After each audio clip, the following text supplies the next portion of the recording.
Hey guys, it's your girl Ayesha and today I'm going to be bringing you a Decoden tutorial, in particular how to Decoden a Sweet Treats phone case.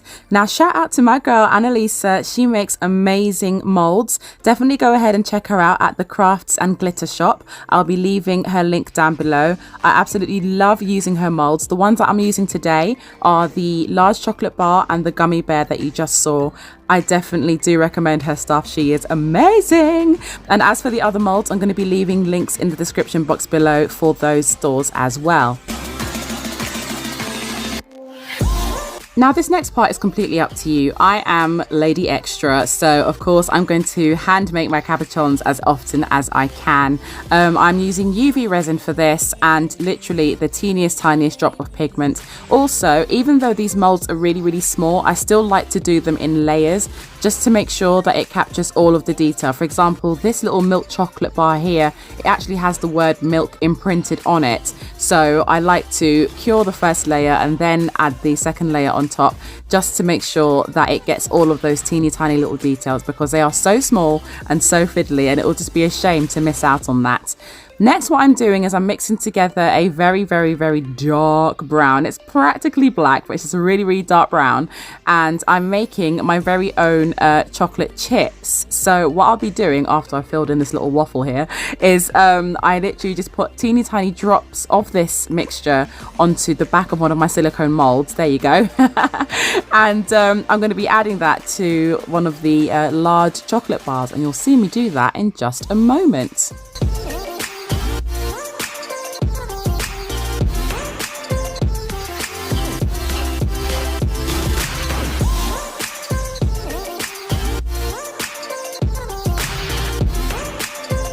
So as you can see here, now I'm just pouring this mixture into the bitten chocolate mold.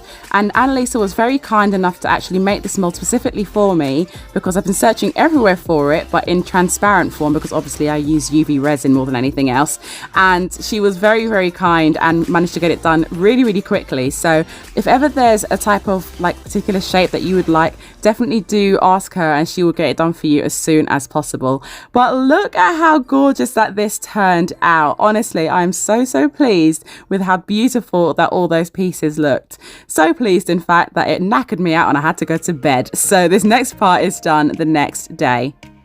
Okay, so now onto the Decoden tutorial itself. So first and foremost, make sure that you are definitely scoring, scratching, sanding, filing down your phone case, because you want to create a nice rough surface for the silicone to actually stick to.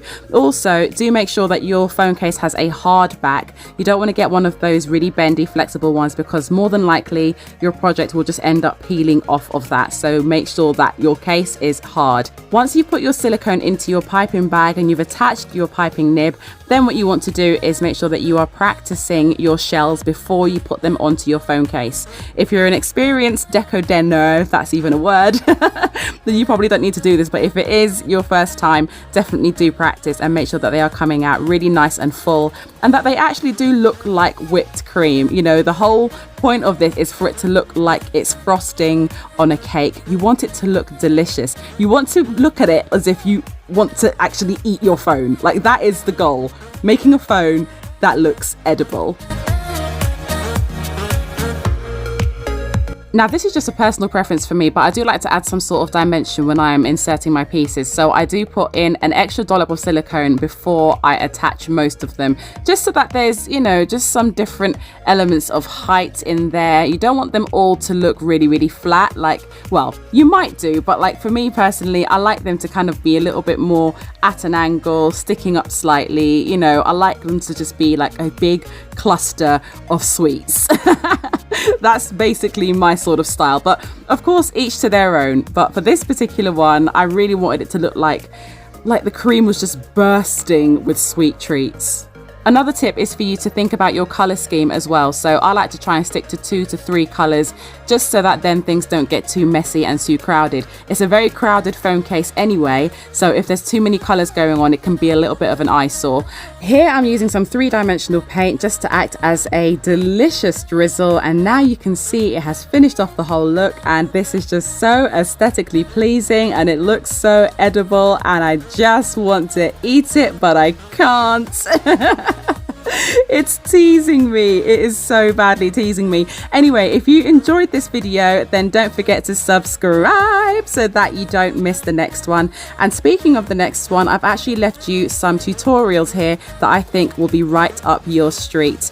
Don't forget to check out my description box below for a special discount code for the Crafts and Glitter Shop. Take care, my darlings, and I'll see you all soon. Bye.